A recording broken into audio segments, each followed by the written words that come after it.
Hey guys, welcome to episode 1 of the Brad and Taylor Show. Today we have Laura DeLong, the owner of Laura DeLong Realty. And if you don't know Laura, you're going to want to. She's a very inspiring person. Let's dive into some questions. You're listening to the Brad and Taylor Show, a podcast that inspires entrepreneurs to pursue their passions. We're sitting down with some of the best to learn how they got started and some lessons they learned along the way. So how are you today? What have you been doing today? What were you doing this morning? I saw you rearranging some things. Yeah, we've actually been putting away Christmas decorations. Awesome. I have my Christmas tree up still, so. Do you? Yeah, I should probably get to that. Yeah. We took ours down. You did? We got ours down. Put it in the trash. Yeah. Do you have a real tree? Yeah, we got a real tree. Oh, okay. Mm-hmm. Did you have a real tree at home? No. No. I've never had one. I don't like the needles. It makes a mess. Then I have Yeah. to keep watering it, and it overflows, and it's on the floor. I've heard it's a bit. Yep. Yeah. So Laura, how did you? Let's learn all about you. How'd you get into real estate? How'd you start all this whole thing? Oh my word! I'm gonna take a super long story and make it short. Okay. I worked at Delta Dental for 9 years. Okay. And decided to. I had a teenager at the time. Okay. He was struggling with at-risk youth behavior, we would call it back then. Mm-hmm. And I decided I could have a career and make money at any point in my life, but I only had one opportunity to be a mom. So I quit my job. I went home one day and I told my husband, quit my job, stay home, be a mom. He said, okay. So I left corporate America to stay home and be a mom. 3 years later, my husband and I were talking about flipping houses, buying and flipping houses. Okay. And a friend called and said, hey, I'm opening a real estate brokerage and I need you to come manage it. Was this the first that you were introduced to real estate? Yeah. Okay. I was considering getting my license just so we could buy and sell our own houses. Back when I worked at Delta, a lot of people always told me, you should sell real estate. You would be great at it. It's like, no.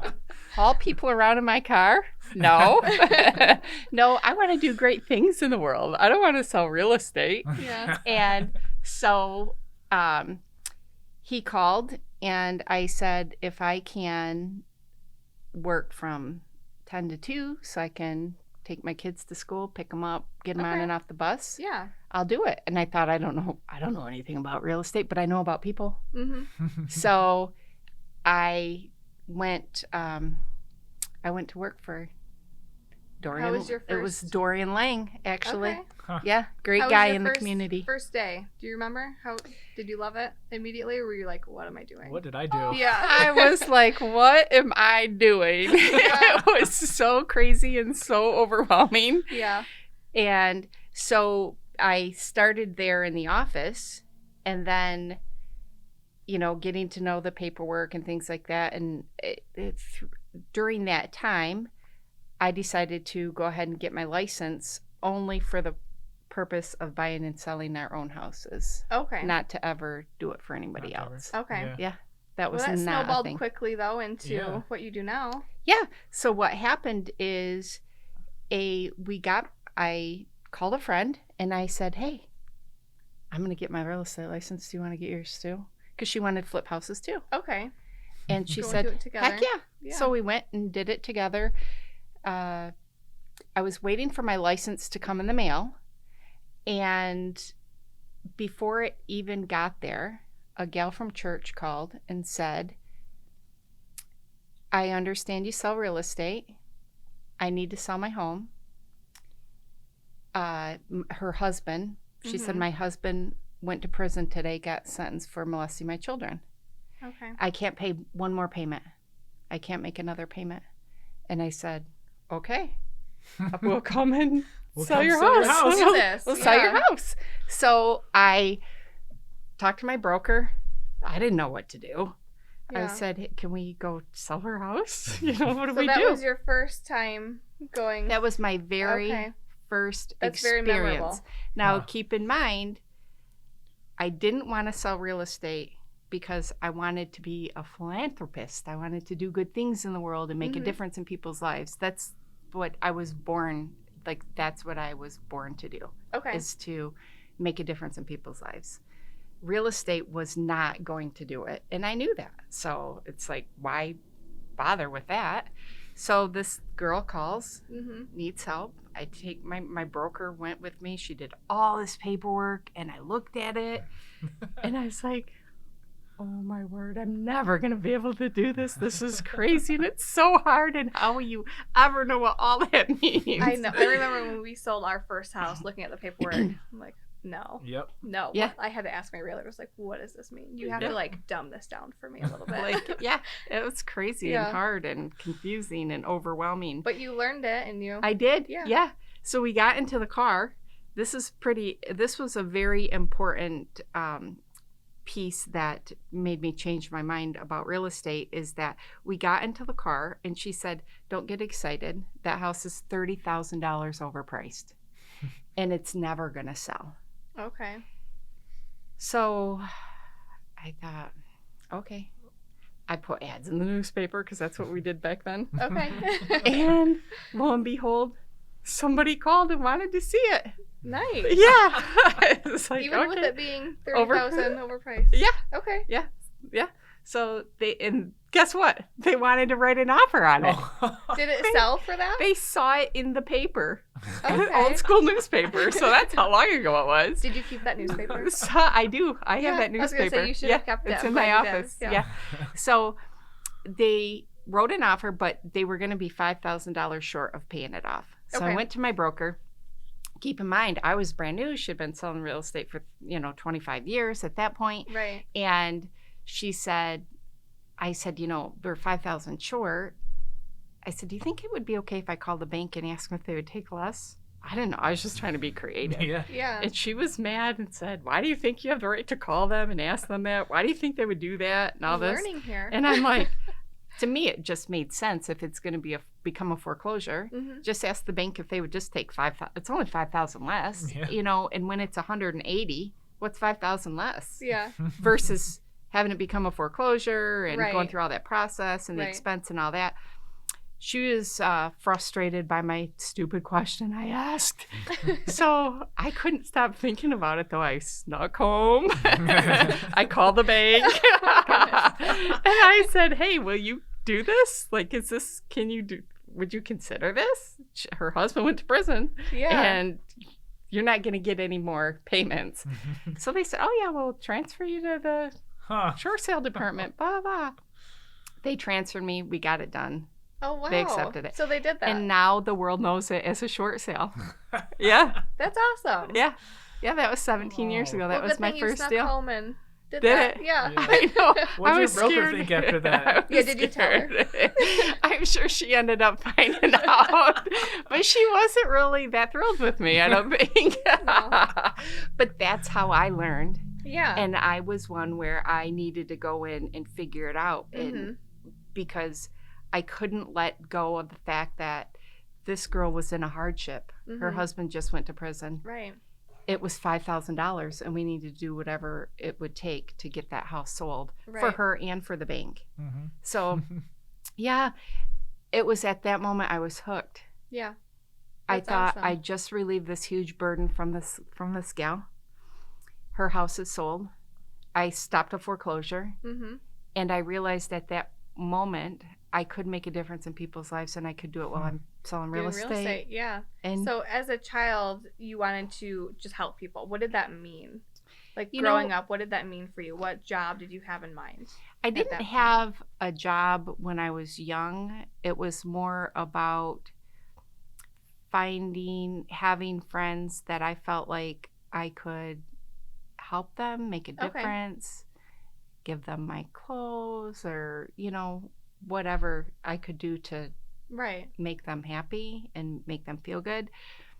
There was a point where I decided I wanted to be an orthodontist Okay. because so I that's where the had dental braces. comes in, then. Yeah, I Okay. had braces for 6 years. It was crazy. But I thought, wouldn't that be great to have somebody come in and then you make their smile be beautiful? And Yeah. how life-changing would that be? Well, that's But I- helping people in that Yeah. sense too. Yeah, absolutely. But I had a baby instead at a really young age. And so that wasn't feasible Okay.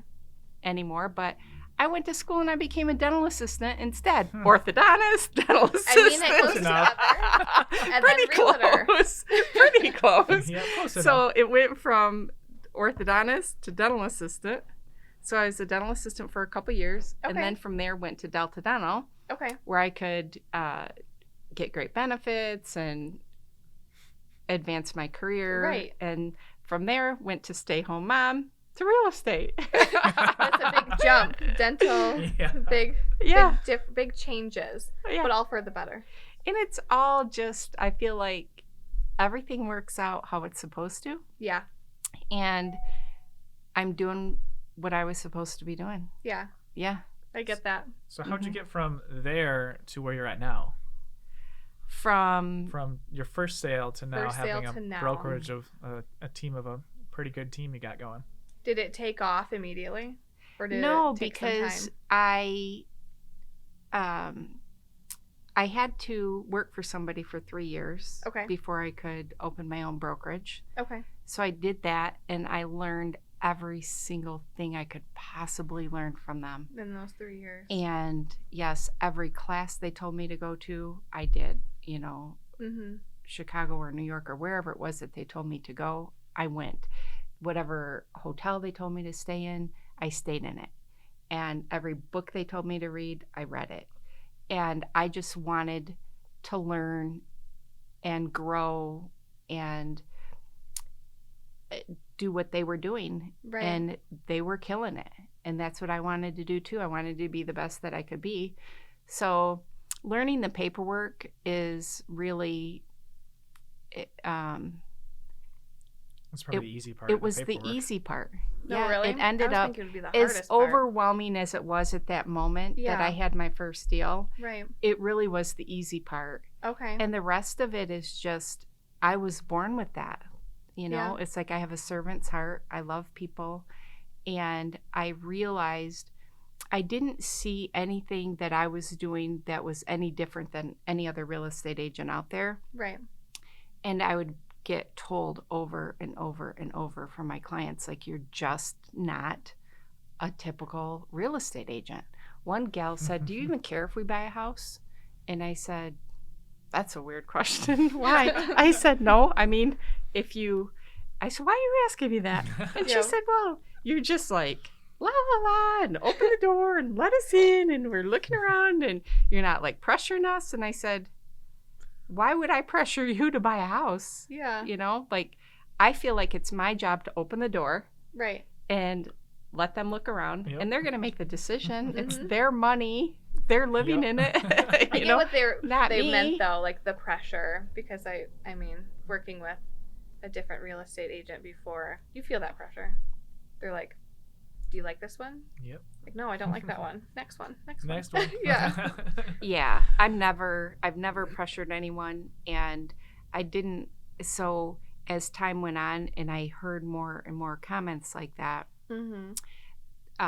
they felt, a lot of people will say they feel more like I'm a friend Right. rather than a real estate agent, Mhm. because Well, I that's what really- you want too. Like, yeah, and I can't wrap my head around pressuring somebody to buy a house. You know Yeah. what I mean? Yeah. It's like, so yeah, they'll find the right one. And I said, if you buy a house and you used me, I would love that. But I'm not going to try to talk you into any particular house. Right. So So how long now has it been since you've been in real estate? From the first sale till now? 17 years. Okay. Wow. Yeah. Nice. Yeah. 17 years You're an and expert thousands now. of deals. Yeah. Yeah. Yeah. So you've pretty much seen it all. I'm still learning though. Every deal seems like it's a little bit different than the last one. Yeah. So you never get to the point to where it's like, yeah, I've got this Yep. mastered. Every deal's It's just a little always different. changing. Something Yeah. new every Yeah. time. Yeah. What's the most memorable experience you've had selling a house? It can be It's good that- or bad. Well, that one, my first deal, Mhm. is my favorite, Yeah. my absolutely favorite one. And a pretty big memorable one that's not so good And that's what we want. The Yeah. buyer went We want to the do a details here. walkthrough, and he couldn't walk through, so the dad just went and walked around the house, Okay. and it was frozen pipes and Uh-oh. flooded the basement, and water is While you were pouring there? out. No, I wasn't there. Oh my gosh. The water was pouring out of the door in the basement. I was like, oh my word. But it's always something. Yeah. You know, real estate definitely keeps you on your toes. And it's fun because when I get new agents, I think they're a little bit delusional in the beginning. Like, hey, I'm going to get my real estate license. The phone's going to start ringing. I'm going to sell all these houses. It's going to be so fun. It's going to be so easy. I'm going to make all this money. You gotta put in the work. Yep. Going to put in the work. And every deal is so different, and they each have their own challenges. And but that's what keeps it interesting for me. Yeah. Because we keep pushing and keep pushing and keep pushing, just like we did through that my first deal. Mm-hmm. We were short. Where am I going to find that money? Mm-hmm. You know? Gotta be creative. And, you know, just being creative and working through. And then when we get through to the end and it's closing table, it's like, yes! We made it. So if you had one thing to share with a brand new agent, what would you, Yeah. what piece kind of advice? Yeah. would you give them? Get up and go to work every day. They have to get up and go to work every single day. Mm-hmm. You know, I feel like agents don't understand. It takes a special kind of person to be able to do this. Yeah. You know, you have to be creative and driven and have perseverance, and you gotta know, be flexible. you have to be flexible and Yeah. think outside the box, and Mm-hmm. loving and understanding and kind and patient, and just about, I mean, you have to be all of these things. You have to be a therapist. Mm-hmm. You kind of have to be a little bit of a lender too, and a little bit of a title company, just a little bit of each You of gotta those know it things. all. Yeah. But it takes a lot to be able to do it. But the biggest thing is that they have to get up and go to work for it. Yeah. I swear, I think the agents think they're going to get their license and that phone's going to start ringing. They're going to have all these closings. Nope, you have to work for it. Get up and go to work, call people, introduce yourself to people. You Okay. know. I was gonna touch back on that. When you first started, did you do your own marketing, or how did that work? I did it and still do. Yeah. Yeah.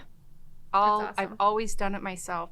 Back then, I Mhm. knocked on doors. Okay. Probably right now people would not want you to knock on their door. Maybe not today, but, But yeah. if it was if somebody had their home for sale by owner, Mhm. I would knock on their door. I would take them my marketing material. I would make Okay. water bottles with their house on it, and I Oh, that's printed the awesome. labels. I taped them on myself. It was so old school how I did stuff. I like but that, I though. did it. Yeah. I did it. You yeah, put in the that work was and- before. yeah. Now it's like you just call and order it, and they come all cut for labels Yeah. and everything. I designed every little one, and we cut them, That's and awesome. I would take it to their door. And Yeah. our grandpa lives up north in Harrison, and it got all the way to him that if there was a for sale by owner in Eaton Rapids, Laura was going to be listing it. Okay. That's because I was different. I Yeah. wasn't just calling them. Yeah. I was knocking on their door, and I was showing them, this is how I work, Yeah. and I'm going to do whatever it takes to sell your home, and show them my marketing materials and what I do, and offering to help them in any way that I could. If they Okay. were to get a buyer, I could help them, Right. you know, just give them things that they would need to be able to complete the sale. Okay. So, yeah. Did you have anyone ever, like, when you knocked on the door, like, no, go away, No, don't want you? Good. No. That's awesome. no. I feel like nowadays that would happen a lot more. Yeah. Now I'm scared. Now I'm scared.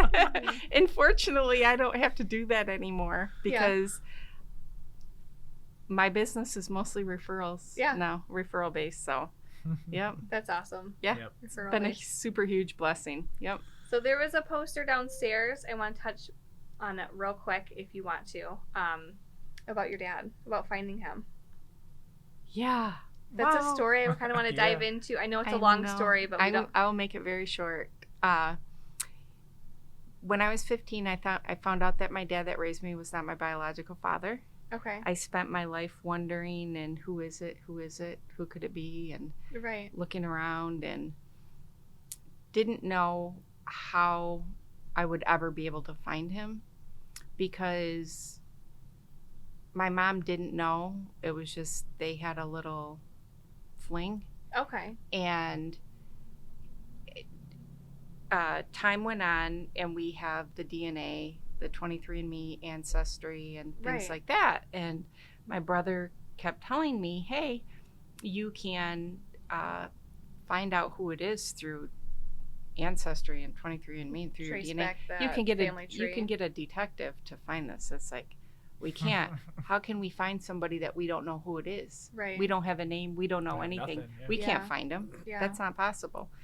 And he kept bugging me and saying, hey, you can do this. You can do this. I'm thinking, so we just call a detective and say, go find this person? Yeah. But it's actually is, he called one day in January, and I got online and did some research, and I said DNA detective. It took me to a Facebook group. There was 88,000 people in it at the time. Now Oh, I wow. think there's 120, 30, 40,000 people in there. Yeah. But I posted and I said, hey, I'm looking for my biological father. I don't have a name. I don't have anything to go on. Can somebody help me?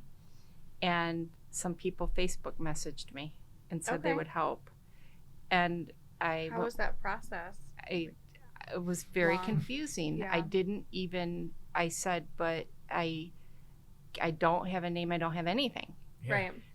And she said, did you put your DNA out on, and I had my DNA on Ancestry and 23andMe, because I did Ancestry thinking if I put it there, then I could find out what my heritage is. Right. There might be a link It's somewhere like, that might be people a would always say yeah. to me, Yeah. are you Italian? Are you German? I'm like, I don't know what I am. I don't know what I am. They keep asking me. It's like, I don't know. You can ask me 100 things. I Did you still find don't out know. what you are? Yeah, I Yeah? did. Yep. It's kind of a little bit of a mix of stuff. But so I also had it on 23andMe, because I figured if I put it on 23andMe, Okay. I could find out if I would have any health issues. Oh, okay. So I went to a doctor, and they said, hey, you need to find an aunt, find a relative, find somebody. So we really started the search hard. Started And I digging. found that Okay. DNA detective. Yeah. And she said, oh, it's easy. Do. She gets in her computer, makes this big giant tree, family Okay. tree. So She's placing whatever my everybody. relationship is with you, Yeah. it's measured by centimorgans. So the higher the centimorgans, the higher the relationship. Oh, So okay. my relationship with my kids is like 3,600 Mhm. centimorgans, okay? Okay. My relationships that I had on my ancestry, there were like 25 centimorgans, 40. So that tells you they're like way Way down the far line. away relatives. Okay. Way far away. But she started plugging in all those people and made a family tree Okay. and found my father. Can you believe that? Huh. And when we Wow. Just found by him, placing people here and here, she. yeah, Wow. and then look at obituaries and birth Mhm. certificates, death certificates, newspaper articles, because they could find this person and find out, okay, who are their parents, who are their parents, who are their Right. parents, and start plugging in people. So he didn't have to have his DNA out there. Okay. His kids didn't have their DNA out there. His siblings didn't have their DNA out there, but she still found him. It was the craziest That's thing amazing. ever. Crazy. Yeah. And he was 89 years old when we found him. He was 2 months away from being 90 years old. Okay. And what do? So there was several people searching. One was doing the DNA stuff in the family tree, and then the other, Mhm. my sister-in-law was saying, hey, call this Try person, this, yeah. Facebook this person. I'm like, okay, who is that person to me? Well, that's your niece. Who is this person to me? That's your cousin. Right. Well, we didn't really know, but hypothetically when we were looking. So I was reaching out, and when it came Okay. time to where we found my father, we didn't know that it was my father. Did you reach out? She not thought- knowingly? She thought that it was, but we reached out to his kids, my Okay. siblings. Mm-hmm. They didn't welcome me with open arms. In fact, they didn't even want me to meet him at all or even call him, because Okay. maybe it Yeah. was a scam and wanted his money or something. I Yeah. don't know. I can see So, I mean, but if you think about it there's so many scams out there. Yeah. Like people just don't know. Right. So I decided to send him pictures and send him a letter. And it was his caretaker that got it, opened it. And she had given a child up for adoption when she was a kid. Mm-hmm. So this touched her heart. Mm-hmm. Reading my letter touched her heart. She gave the pictures to him, and he said, "That is my daughter. I can tell by looking at her. She looks like us." Oh. He called me. I was at an event in Chicago when he called, and I left there right away. Yeah. Huh. What were you doing To at that go meet event? him. Were you A real estate event. Yep. Okay. Did you get to go to it, or did you conference. get the phone call and be like, "I'm out of here. I gotta go"? I was there for half of a day, Okay. Wow. and I got the phone call and left. It was a 2-day event. I left at lunch. Mm-hmm. But it was the cutest thing ever. And when I walked in, because he was in Holton Lake and we were in Chicago, so we drove home right away. We came home and then got up early in the morning and drove to Holton Lake because I was going to meet him like at 9 o'clock in the morning. Okay. So when I walked in, he said, "I can't believe I have a daughter. And you're so lovely." It was the cutest thing. He kept calling me lovely. Yeah. That's the first time I've ever been called lovely. It was so cute. But it was a beautiful story that we got that happy ending. Yeah. And when I was trying to get to him and all of these roadblocks kept getting in my way, Mm-hmm. but I'm not one to just settle for Mm-hmm. Right. this can't happen. Keep going. You know, I'm Yeah. going to keep going and trying this way and this way and Mhm. this way. But there was a time where I thought, I can't do this. It was an emotional roller coaster. It was Oh, so yeah. hard. Yeah. I'm going to cry. But, geez, my brother kept saying, "That's him, that's the guy." And then the detective even, because when she would send me to people, Yeah. she would tell me, "Be real careful. Don't say that you're their daughter, or just say, hey, you're looking Just for kind a of get the relative." feel for what And they. yeah. Okay. And so when it came to this guy, Yeah. she said, "You have to go to his door, knock on his door, and tell him, I think you are my father." So they were pushing me, and it's like, I can't be pushy like that. I can't. Yeah. You know, like it just is completely, it's not who I am. Right. So I sent my sister-in-law to do it. Okay. But then he ended up calling, and when I knocked on the door, Yeah. it was great. He started telling all of these stories. That's amazing. And my husband and I looked at each other, and he's like, "That's where you get it from." He bought an airplane. He saw an ad in the paper for an airplane, and he went, thought it was cool, and bought it. And after he bought it, he thought, "I don't even know how to fly an airplane." Oh my goodness. And, yeah, but that's totally something that I would do. Yeah. Mhm. Like, make a decision, do it, figure it out later. Yeah. But so he passed away 2 months later, but we had the time that I had with him, I went there Mhm. several times a week. Yeah. It gave me all of the answers that I needed, and just the peace of knowing who I am Yeah. and where I came from. Yeah. He was an amazing, amazing fella. He ran 7 marathons. I ran 1. I mean, like, so it answered all of my questions. It's like, Yeah. where do I get this from? Why do I act like this? So you guys are very similar in a lot of ways. And Yes, and That's it's awesome. crazy because Yeah. I mean, DNA is really a powerful thing. Yeah. You don't even think of that, but you kind of think I'm going to act like this because I'm hanging around with them because I was raised with them. But No, I mean, it's you guys. Yeah, didn't mean it you guys were was- still the same. And yeah. Yeah. And now the siblings that didn't want, me to meet him and stuff, I Yeah. have good relationships. And, Okay, yeah. So that's really good. it all turned out great. Oh, I know the point I was going to make with the detective is she kept telling me, you might not get that happy ending, Laura. Most people don't. I Okay. know you want the fairy tale ending, but that's I mean, not reality how it works. sometimes it just doesn't happen Right. like that. Yeah. Yeah. And most of the times it doesn't. Mhm. The parent isn't receptive. Sometimes it's a mom. It's not always a dad. Sometimes it's a mom that Right. put their child up for adoption and the kid didn't even know it until they were old Yep. and they did a DNA test just for fun at Christmas found and then out. they found out, Yeah. wait, Uh-oh. so it really rocks their world, Yeah.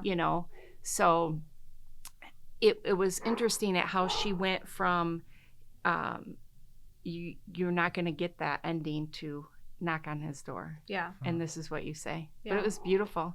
So I've had so many people like that help me along the way through my life. Right. That has really. I read that article wow. downstairs and I was like, oh, that's a really Yeah. good story. Yeah. That's awesome. Yeah. Yeah. That's That was amazing. great. Yep. So your grandma, right? I am grandma? a Oh Yeah. my word! You're a grandma. Yes, I'm grandma times 5 now. Okay. Wow. We So just growing had that our family tree even more. 5th grandson. Wow. Yes, and we just have a little.